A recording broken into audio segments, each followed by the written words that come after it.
guys, welcome back to another awesome video. We got another top 10 video. Today's top 10 video is going to be the top 10 worst movies of 2023, unfortunately. So for this list, we're going to get rid of, let's just get through this and get this over with. Let's get the bad out of the way first. And of course, for this list, we're going to be looking at the worst of the bunch that came out this year. We had some good in 2023, but then we also had some bad in 2023. And I'm going to be honest here, a lot of these I didn't see because I didn't want to waste my time going to see these shitty films. But you know what? Without further ado, let's just jump right into it. And then number 10, we've got Hypnotic. All I gotta say about this movie is, I'm sorry, Ben Affleck. Like, what happened? This wasn't terrible. It's just, this was very forgettable. And I feel very bad. So it's not like, this is one I really hate, or this is one I saw a lot of critics hating, but I just feel bad because of how forgettable this is, and especially with Ben Affleck. He's such a good actor, and he's such a good director, that it's like, I'm sorry, man. At number 9 is The Meg 2. I've seen bits of the Meg movie. I feel like this is not needed, and this kind of feels very dumb. This feels very silly, and feels very like just too cartoonish for me a bit. I don't know. I don't know what it is. All I know is that maybe if I had seen this movie, I might have like maybe a different reaction, or maybe if I actually go see this movie, I'll have a different reaction. But I just feel that from what I've seen from the trailers and from just what I've seen and from what I hear, it just doesn't seem that great. Number 8 is The Pope's Exorcist. There's too many movies at this point that have the word exorcist involved, or exorcisms and all this other stuff. And this was early on in the year, and I don't know, it just wasn't that interested. It didn't look that great. So, yeah, that's pretty much it. Let's just move on to number 7 of my list. Winnie the Pooh, Blood and Honey. I don't know. I don't know if I still want to watch this movie. At one point, I kind of didn't. At one point, I kind of did. Now I'm kind of like in the middle of like, if I watch it, I watch it. If I don't, I don't. I just don't like the idea of that. I get that Winnie the Pooh he's in the public domain, but I don't know about this movie. It just feels very cheap, and maybe that's what the point of this movie is supposed to go for, is cheap, but really, I, I don't know. It just doesn't look that great, and the fact that it's getting a sequel, I don't know. Maybe it's doing something right, but maybe it's doing something wrong. Number 6 is The Exorcist Believer. Do we need another like actual Exorcist movie in the Exorcist franchise? And honestly, I feel like if this wasn't an Exorcist related movie, this could have been fine. You know, the idea of Leslie Odom Jr. playing a father, and his daughter has gone missing along with 3 other girls, and that could be like a mystery, like like a horror mystery. I think that would have done a lot better than it being another Exorcist movie. All right, we're nearing down my final 5, my list, and it ain't gonna get any easier. And number 5 is Mafia Mama. Don't get me wrong, Toni Collette can be a really talented actress and sometimes underrated. I like her in Knives Out, but this just sounds so terrible. The title alone just sounds bad. It sounds like, it reminds me of something similar to, if you guys know the movie Stop or My Grandma Will Shoot. That type of bad type of title. That's how bad this movie feels. That's how bad this movie looks. Number 4 is The Hunger Games, The Ballad of something. Hold on, let me think here. The Ballad of Songbirds and Snakes. The Ballad of Songbirds and Snakes. That is a mouthful.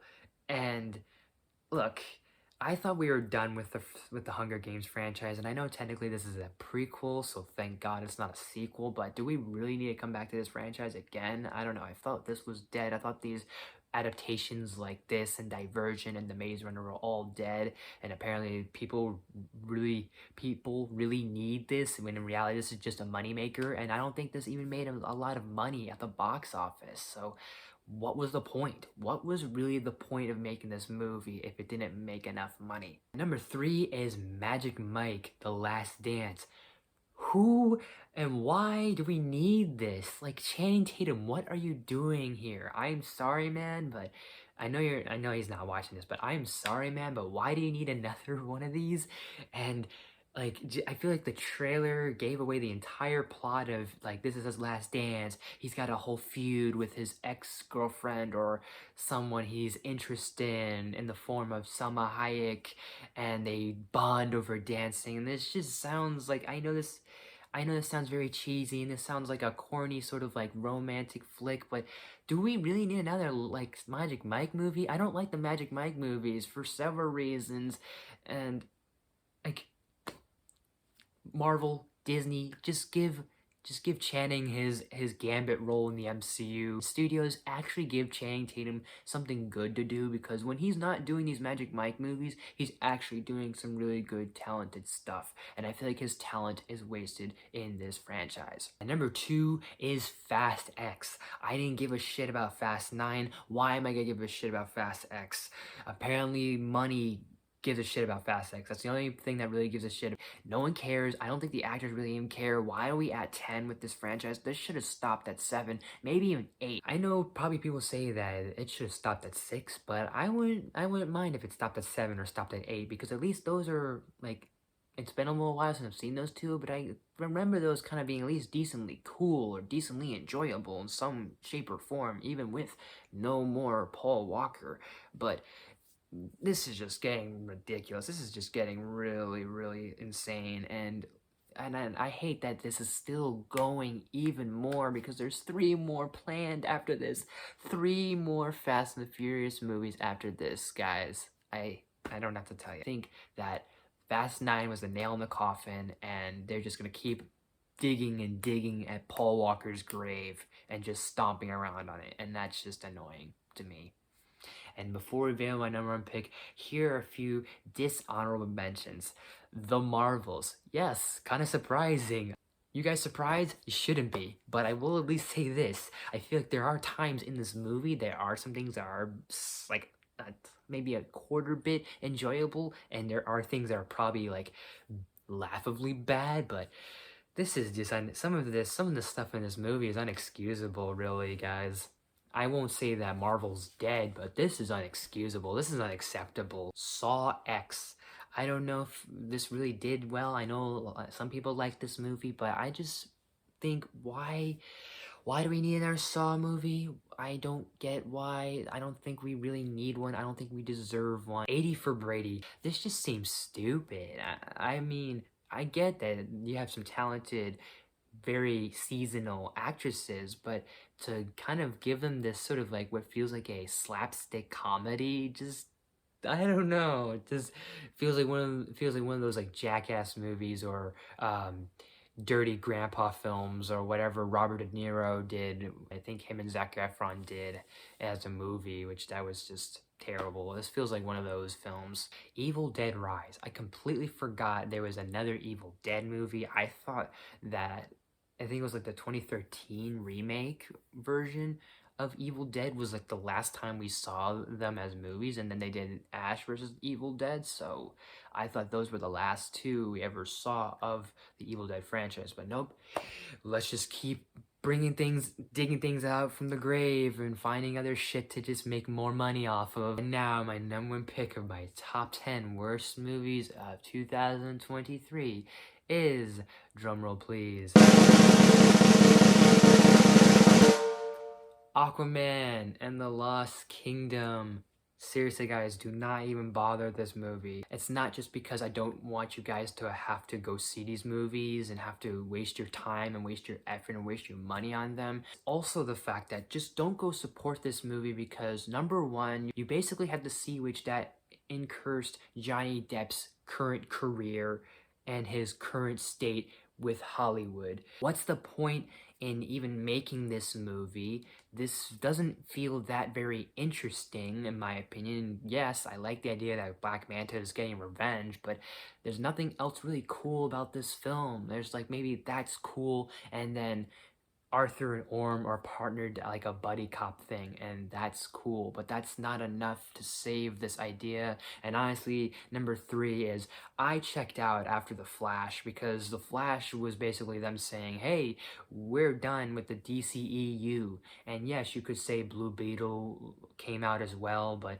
at least like Blue Beetle, we're gonna see him in James Gunn's new universe. And whether you like it or hate it, the whole ordeal with James Gunn creating this new DC universe, like The Flash should have been the last film that ended the cinematic universe or the extended universe with Zack Snyder's universe. But for whatever reason, they still said, hey, we're gonna still greenlit Aquaman 2 and we're gonna reshoot it and rehash it just because and it's doing so and for that reason it's doing so poor at the box office. It's doing so poor. Don't even bother with this movie. I hate to say it. Actually, no, I don't even hate to say it. I take that back.